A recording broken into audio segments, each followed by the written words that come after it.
शेतकऱ्यांसाठी दिलासादायक बातमी समोर आली असून नैऋत्य मान्सूनने आज अंदमानमध्ये प्रवेश केला आहे. विशेष म्हणजे मागील वर्षाच्या तुलनेत यंदा मान्सून तब्बल 6 दिवस आधी अंदमानमध्ये दाखल झाला असल्याची माहिती हवामान विभागाचे प्रमुख डॉक्टर S.D. सानप यांनी दिली.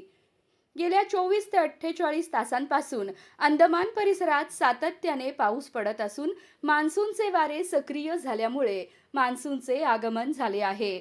सध्या मान्सूनची वाटचाल अनुकूल वेगाने सुरू असून तो येत्या 26 मे पर्यंत केरळमध्ये पोहोचण्याची शक्यता हवामान विभागाने व्यक्त केली आहे.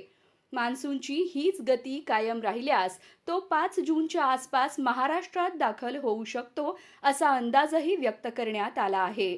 दरम्यान यंदाच्या हंगामात देशात सरासरीच्या सुमारे 92% पाऊस पडण्याची शक्यता वर्तवण्यात आली आहे.